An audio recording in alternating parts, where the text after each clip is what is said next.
Jadi baru ada baru ada 37, sisanya masih berkomitmen menerapkan.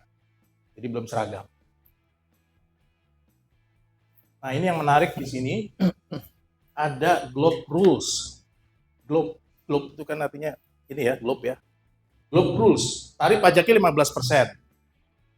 Di sini ada kata-kata qualified domestic minimum top up tax atau bahasa kerennya QDMT. Nanti mau dikirim ya. Kemudian ada income inclusion rules, ada under tax payment rules.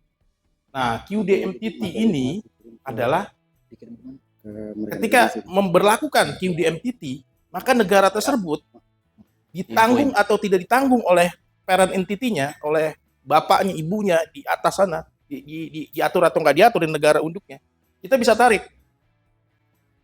Tapi kalau misalkan induknya juga meratifikasi aturan ini, ketika Indonesia mentarik, misalnya Indonesia hanya bayar 10%, perusahaan bapak ibu cuma bayar 10%, artinya masih ada 5% kurang.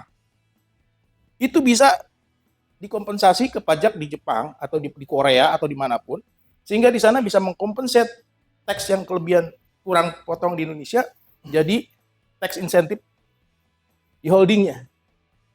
Itu kalau aturan sudah menerapkan dia aturan sebagai IIR.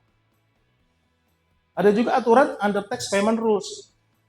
Dia nggak, Indonesia nggak QDMTT, parentnya juga nggak IIR. Aturan ini segera berlaku bahwa siapapun negara pajaknya yang kecil bisa menggunakan mekanisme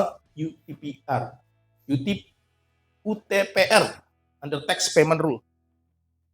Jadi nanti ketika berlaku di internasional bilang 2028, start, ceng. Nah, semua itu dianggap udah ikut. Semua dianggap udah ikut. Jadi negara-negara yang nggak ikut, harus ikut terus semua ikut. Dengan mekanisme pakai QDMTT. Simpelnya gini.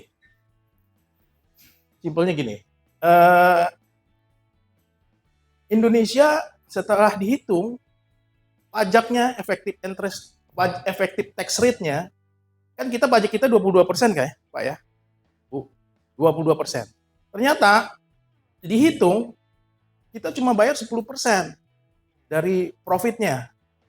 Ya di situ banyak lah, ada mungkin adjustment macam-macam lah, fiskal segala macam. Cuma efektif tax-nya cuma 15% atau cuma 10%.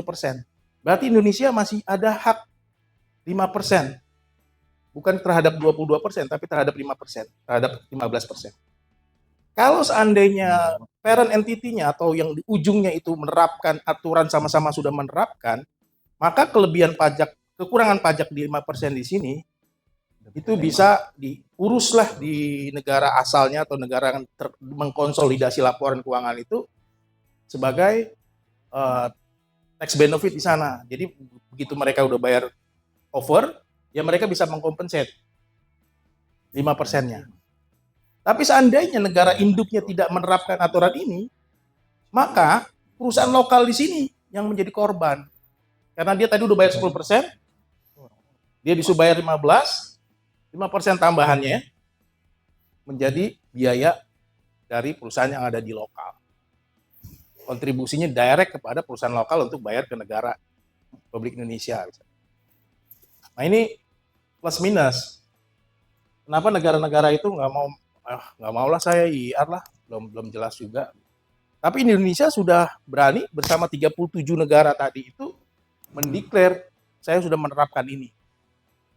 Jadi seandainya ada perusahaan Indonesia sebagai holding, di Indonesia sebagai holding, anak perusahaannya ada di Thailand, di Singapura, dimanapun, ketika di Singapura pajaknya rendah, atau di mana pajaknya ternyata kurang dari 15%, Indonesia siap nih sekarang nih, kalau sebagai parent entity-nya, sebagai holdingnya, siap untuk nanggung itu. Artinya mereka bayar pajak di negaranya karena kekurangan dari, misalkan Thailand udah menerapkan UDMTT, Indonesia sudah menerapkan IR, sama-sama udah meratifikasi Global Tax Rate. Kemudian Thailand merasa kekecilan pajaknya, dia bisa mengklaim kepada Indonesia, dan Indonesia harus bersedia untuk membayarnya kepada rejim tax di Jepang. Secara prinsip seperti itu. Tapi kalau belum melakukan, satu parent belum melakukan tapi lokal sudah melakukan, maka akan menjadi pincang.